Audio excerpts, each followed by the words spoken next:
So working mothers ఉంటారు కదా, so పిల్లలకి పాలు ఇవ్వడానికి దానికి ఇబ్బంది పడుతూ ఉంటారు. అసలు ఏంటి అసలు ఎలా దాన్ని ఇప్పుడు గవర్నమెంట్ రూల్ అయితేమో ఫస్ట్ 6 months మదర్కి మెటర్నిటీ లీవ్ కంపల్సరీ.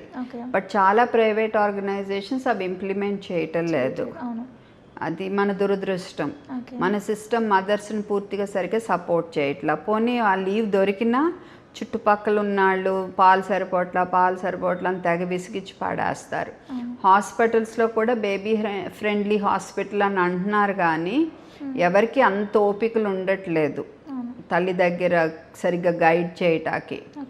సో ఇవన్నీ మంచిగా గైడెన్స్, మంచి సపోర్ట్, ఎంకరేజింగ్గా ఉంటే ఎంత వర్కింగ్ మదర్ అయినా ఇప్పుడు ఈ ఫస్ట్ 3 months to 6 months లీవ్లో మంచిగా సెట్ అయితే వర్క్లో చేరే ముందు ఒక 15 రోజుల ముందు నుంచి పాలు పంప్ చేయటము, దాన్ని స్టోర్ చేయటము, American Academy of paediatric guidelines or Indian Academy of paediatric guidelines చదువుకుని ఆ ప్రకారం స్టోర్ చేసుకోవచ్చు. మనమైతే Indian Academy of paediatrics guidelines చదివితే బెటర్, ఎందుకంటే మన వాతావరణానికి తగినట్టు ఉంటాయి. అండ్ తను లేకపోయినా వర్క్ వెళ్ళినా ఇంట్లో వాళ్ళు ఇవ్వచ్చు.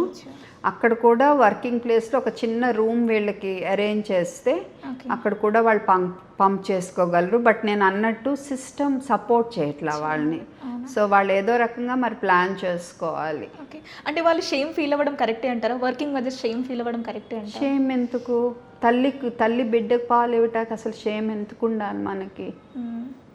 అండ్ ఈ మధ్య మంచి గౌన్స్ వస్తున్నాయి, ఇలాగా క్లోక్స్ అంటున్నారు, బ్రెస్ట్ ఫీడింగ్ క్లోక్స్. అవి వేసుకుంటే అసలు ఏం లేదు, చక్కగా బిడ్డను ఎత్తుకుని పాలు ఇస్తున్నారు, నడుస్తున్నారు, అలాగే ఏమీ ప్రాబ్లం లేదు. మీరు ఎంబారాసింగ్ ఫీల్ అవ్వాల్సిన పనే లేదు అసలు ఫస్ట్ ఆఫ్ ఆల్ క్లోక్స్ లేకపోయినా ఫీల్ అవ్వకూడదు. బట్ మన సమాజంలో అది కొంచెం కష్టము. పాలిచ్చే మదర్స్ స్ట్రెస్ ఫీల్ అవుతూ ఉంటారు కదా, సో పాల నుంచి అది పిల్లలకి పాస్ అవుతుంది అంటారా? స్ట్రెస్ ఫీల్ అయితే ఎంత రిలాక్స్గా ఉంటే అంత. యాక్చువల్గా బిడ్డ తల్లి దగ్గర ఉంటే తల్లికి కూడా రిలాక్సేషనే. స్ట్రెస్ ఎప్పుడు మొదలవుతుంది అంటే పాలు సరిపోట్లా అని తన మనసులో డౌట్ పడి ఆర్ సరిపోవట్లేదని చుట్టుపక్కల వాళ్ళు అన్నప్పుడే మొదలవుతుంది స్ట్రెస్. ఆ స్ట్రెస్ రాకుండా చూసుకునే బాధ్యత మనది. బట్ ఒక్కోసారి మెడికల్ కండిషన్స్ ఉంటాయి, ఒక్కోసారి ఎంత బాగున్నా ఒక్కోసారి సెట్ అవ్వదు, అంతే. ఒక్కోసారి చెప్పలేము. అటువంటప్పుడు ఫార్ములా మిల్క్ ఇవ్వాలి. ఫస్ట్ బర్త్డే వరకు ఈ ఆవు పాలు, గేదె పాలు డైరెక్ట్. అండ్ మీరు అన్నట్టు మదర్స్ ఆ టచ్ అనేది హీల్ చేస్తారు కదా పిల్లలకి, అసలు ఫాదర్ లవ్ ఎంత ఇంపార్టెంట్ అంటారు? Equally important.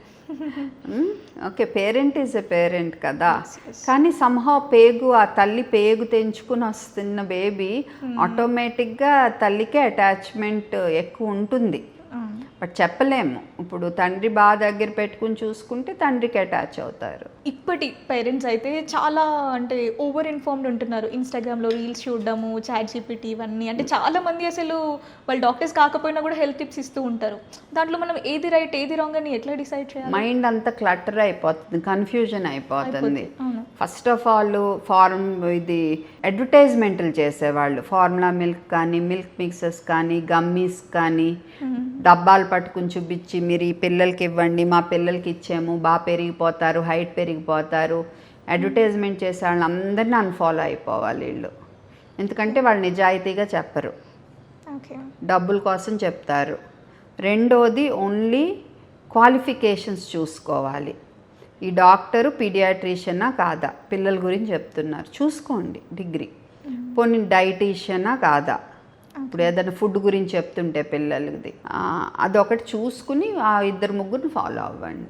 అండ్ ఈ జనరేషన్ పిల్లలు ముఖ్యంగా నీ క్వాలిఫై అయితేనో లేదంటే డాక్టర్ MBBS అట్లా కంప్లీట్ అవ్వగానే డాక్టర్ అని చెప్పేసి ఫీల్ అవుతారు కదా. According to you successful doctor అంటే ఏంటి? సక్సెస్ఫుల్ డాక్టర్ అంటే ఇప్పుడు డాక్టర్ అంటే హీల్ చేయాలి, మందులు రాయటం, సర్జరీలు చేయటమే కాదు. రేపు ఆ మనిషి మంచిగా ఫీల్ అవ్వాలి, కోలుకోవటమే కాకుండా జబ్బు నుంచి ఆ హుషారు, ఆ హ్యాపీనెస్ కూడా తేగలగాలి. మేము మా మీద నమ్మకం పోకుండా చూసుకోగలగాలి. ఓకే, సో ఎప్పటికప్పుడు నాలెడ్జ్ని అప్డేట్ చేసుకుంటా, ఎప్పుడు ఎథిక్స్ అని ఉంటాయి మాకు, మెడికల్ ఎథిక్స్ అంటే పక్షపాతం లేకుండా అందరినీ సమానంగా చూడాలి. తర్వాత పేషెంట్ ఆర్ నా విషయంలో పేరెంట్ ఓకే. అండ్ పెద్ద పిల్లల విషయంలో మళ్ళీ అగైన్ పేషెంట్ వాళ్ళ డెసిషన్స్ని గౌరవించాలి.